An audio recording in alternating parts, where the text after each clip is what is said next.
21واں پارہ سورۃ العنکبوت آیت نمبر 68۔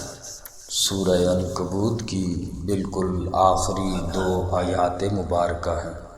اعوذ باللہ من الشیطان الرجیم،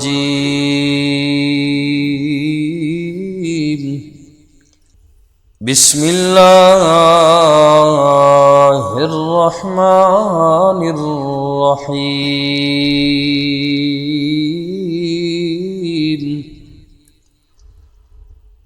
ومن اظلم ممن افترى على الله كذبا او كذب بالحق لما جاءه أليس في جهنم مثوى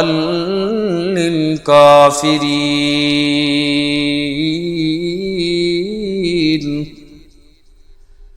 والذين جاهدوا فينا لنهدينهم سبلنا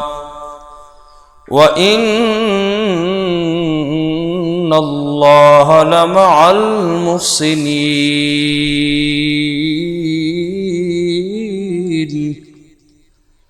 آمنت بالله صدق الله مولانا العظيم۔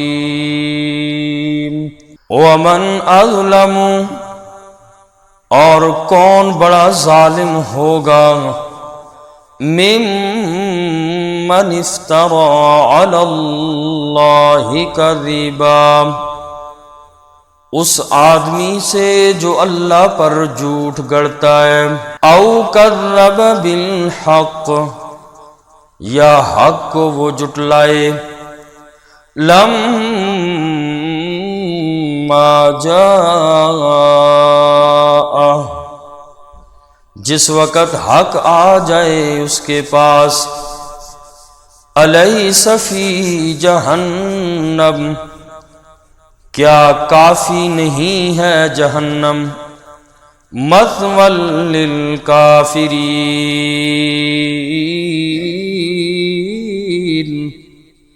ٹھکانہ کافروں کے لیے۔ اس سے پہلی آیات پاک کے اندر اللہ تبارک و تعالی نے مشرکین کے عقائد اور اسی طریق سے مشرکین کی حالت کو بیان کیا کہ مشرک آدمی پر مشکل آتی ہے تو اپنے خداؤں کو چھوڑ کر اللہ کی طرف رجوع کرتا ہے، اور فرمایا کہ پھر اللہ پاک نے حرم کے بارے میں فرمایا کہ ذرا ان کو دیکھیں، یہ مکہ کے مشرک، کہ حرم میں نے ان کے لیے امن والی جگہ بنائی، لیکن اس کے باوجود بھی میری نعمتوں کا یہ لوگ انکار کر کے میرے ساتھ دوسروں کو شریک ٹھہراتے ہیں، اور فرمایا کہ جو میرے ساتھ دوسروں کو شریک ٹھہرائے اس سے بڑا ظالم آدمی کوئی بھی نہیں ہے، اور شرک کو اللہ نے قرآن میں سب سے بڑا ظلم فرمایا، اس سے بڑا ظلم کائنات میں اور کوئی نہیں ہے۔ جو آدمی اللہ کے ساتھ غیروں کو شریک کرے، اللہ کے محبوبوں کو اللہ کا شریک بنائے، اور اللہ کے خدائی جو اختیارات ہیں وہ اللہ کے بندوں میں اگر وہ گننا شروع کر دے کہ ان کے پاس بھی خدائی اختیارات ہیں، اللہ فرماتے میں نے اپنے خدائی اختیارات کسی کو نہیں دی، چاہے وہ میرا محبوب ہی کیوں نہیں۔ رازق کوئی اور نہیں، رازق میں اللہ ہوں، اسی لیے کسی کا نام آپ رازق نہیں رکھ سکتے، کہیں گے تو عبد الرازق، عبد الرزاق، صرف رزاق کہنا، انسان کا نام لینا یہ ٹھیک نہیں ہے۔ یہ کہ چونکہ اللہ کی اور بھی ایسی بہت ساری صفات ہیں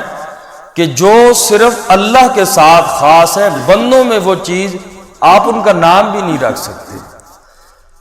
تو اس لیے سب سے بڑا ظلم جس کو اللہ نے قرآن میں فرمایا ان الشرک لظلم عظیم، شرک سے بڑا کائنات میں کوئی اور ظلم نہیں ہے۔ اور جتنے بڑے گناہ صحیح انسان کے نامہ اعمال میں ہوں، اللہ فرماتے میری رحمت بہت زیادہ ہے، میں جس کے لیے چاہوں گا معاف کر دوں گا۔ لیکن فرمایا ان اللہ لا یغفر ان یشرک بہ ویغفر ما دون ذلک، جس بندے کے نامہ اعمال میں شرک والا گناہ ہوا،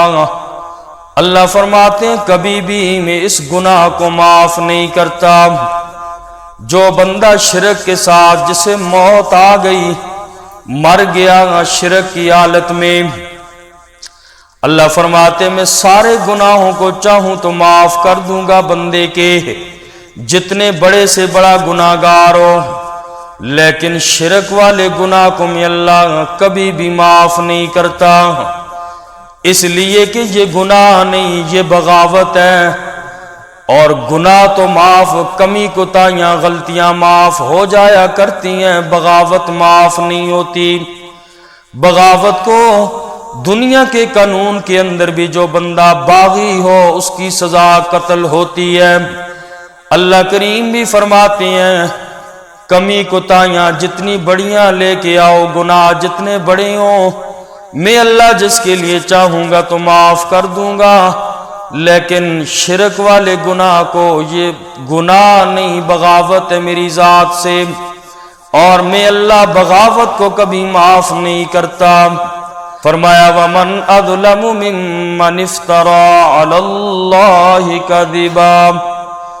اور کون بندہ اس سے بڑا ظالم ہوگا جو اللہ کی ذات پہ جھوٹ باندھتا ہے، او کذب بالحق، یا حق بات کو جٹلاتا ہے، اسے معلوم بھی ہو گیا پھر بھی حق بات کو جٹلایا۔ لما جاء،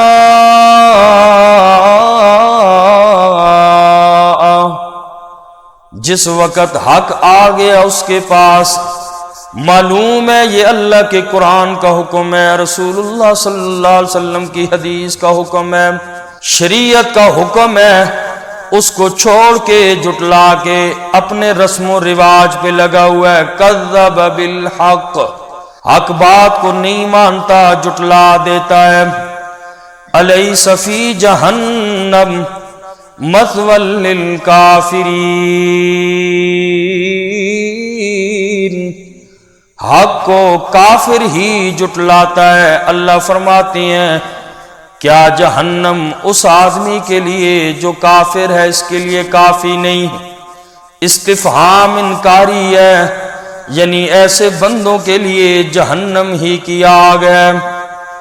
والذین جاہدوا فینا لنہدینہم،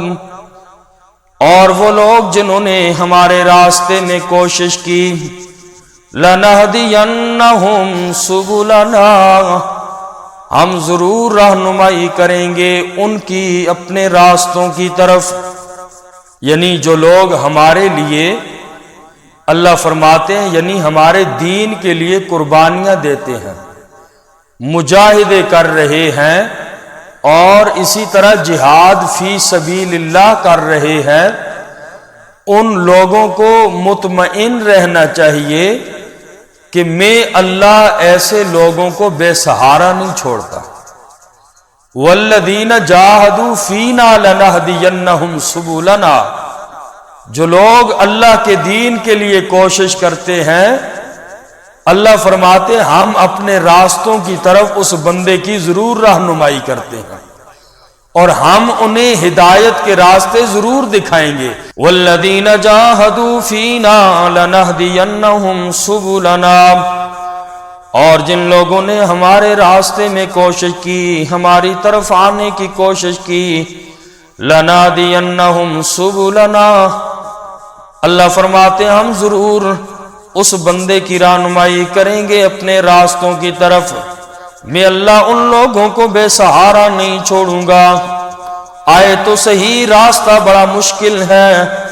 راستہ بڑا دشوار ہے، لیکن میں اللہ اس انسان کی مدد کروں گا، زندگی کے کسی موڑ پہ اسے گرنے نہیں دوں گا۔ آؤ تو صحیح اللہ کی طرف طلب لے کر اللہ کریم کبھی گرنے نہیں دیں گے۔ مثال اس کی یوں ہی سمجھیے کہ جیسے چھوٹا بچہ ہوتا ہے، 1 سال کا، چلنے کے قابل ہوتا ہے اور چل نہیں سکتا، 1-2 قدم ڈالتا ہے تو بچہ گر جاتا ہے۔ لیکن آپ دیکھیں کہ ماں یا باپ اس کو چلنے کا عادی بنانے کے لیے تھوڑا دور راستے پہ قدم رکھتے ہیں، تھوڑا دور، اور بچے کو کہتے ہیں چل، تو آپ نے دیکھا ہوگا کہ بچہ 1-2 قدم ڈالتا ہے تو بچہ گر جاتا ہے، اور بچہ جب گرتا ہے تو ماں یا باپ فوراً اٹھا لیتے ہیں، زمین پہ گرنے نہیں دیتے۔ یہی حال میرے اللہ کا ہے۔ آؤ تو صحیح اللہ کی طرف، رب فرماتے اگرچہ یہ راستہ بڑا کھٹن ہے، مشکل ہے، لوگوں کی باتیں ہیں، ستانا ہے، ہر چیز ہے، لیکن تم آنے کی کوشش کرو، ان کی پرواہ نہ کرو، میں اللہ تمہیں اپنے تک پہنچا دوں گا۔ آؤ تو صحیح، کوشش تو کرو، ہمارا کام ہے کوشش کرنا، ورنہ کما حق ہو، دین پہ عمل بڑا مشکل ہے اس راستے میں، اور خاص طور پر اس فتنوں کے دور میں۔ اور آقا علیہ السلام نے فرمایا کہ یبیع دینہ بعرض من الدنیا، لوگوں کے دلوں سے جس وقت اور قرب قیامت لوگوں کے دلوں سے ایمان کی وقت، دین کی وقت ختم ہو جائے گی، اور اس وقت آپ لوگ دین کے ساتھ لگے ہوئے کسی بھی درجے میں اپنی سعادت مندی سمجھیے۔ اور آقا علیہ السلام نے فرمایا کہ لوگوں کو اتنے دین سے دور ہو جائیں گے کہ جہاں پر دنیا کا معمولی سا فائدہ ملے گا، کوئی زیادہ بھی نہیں، معمولی سا فائدہ ملے گا، لوگ اپنے دین کا، ایمان کا سودا کر بیٹھیں گے، ایمان چھوڑ دیں گے اور دنیا کے فائدے کو حاصل کریں گے۔ فرمایا اس زمانے میں جس آدمی نے دین کے 10 میں سے 1 پر عمل کیا، باقی چھوٹ گئے، لگا رہا کسی طریق سے، اللہ اسے بھی کامیاب کریں گے۔ تو اس لیے یہ فتنوں کا دور ہے، ہر طرف دین کے خلاف صفیں تو نظر آئیں گی، دین اور حق والے کام ہی نظر آئیں گے۔ تو اس لیے اس قرآن کے ساتھ جڑے رہیں، جب تک موقع ملے، زندگی وفا کرے نہ کرے کوئی پتہ نہیں چلتا کب موت آ جائے۔ تو علم دین حاصل کرتے کرتے اور قرآن سیکھتے سیکھتے موت آ گئی۔ اللہ کے نبی صلی اللہ علیہ وسلم نے فرمایا یا علی تعلم القرآن وعلمہ،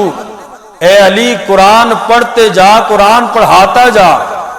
اس حال میں تجھے موت آ گئی تو کل قیامت کے دن تیرا حشر شہداء کے ساتھ ہوگا۔ اور دوسری روایت میں فرمایا اے علی قرآن کو سیکھتا اور سکھاتا رہے، اگر اس حال میں تجھے موت آ گئی، چلو سکھا نہیں سکتے، سیکھ تو سارے ہی سکتے ہیں چاہے عمر جو بھی ہو، اور اللہ اس عمر میں قبول کر لے، پہلی زندگی جیسے بھی گئی، انما الاعمال بالخواتیم، اب بھی اللہ کا در پکڑ لیا، رب کا قرآن پکڑ لیا، انشاءاللہ یہ رب کا قرآن گمراہی سے بچا لے گا ان فتنوں کے دور کے اندر بھی۔ وہ ایک عیسائی کا، ایک مسلمان کا واقعہ ہے، یہاں سے گیا باہر کسی ملک میں، عیسائیوں کے ملک میں، اور وہاں اس نے شادی کر دی، اور قرآن کریم پڑھا ہوا نہیں تھا، لیکن اتنا تھا کہ اپنی روٹین کے مطابق روزانہ قرآن کریم کو کھول کے دیکھتا تھا۔ جیسے کہ آج کل بھی کچھ بزرگ اور بڑے لوگ ایسے ہیں کہ جو قرآن کریم کھولتے ہیں، بس دیکھتے ہیں اور پھر بند کیا اور چھوڑ دیتے ہیں، بس قرآن سے ان کا ایک لگاؤ ہے، ارمان ہے ان کے، قرآن پڑھ نہیں سکے، چلو دیکھنے سے تو محروم نہ ہو۔ تو اس بندے کا بھی یہی حال تھا،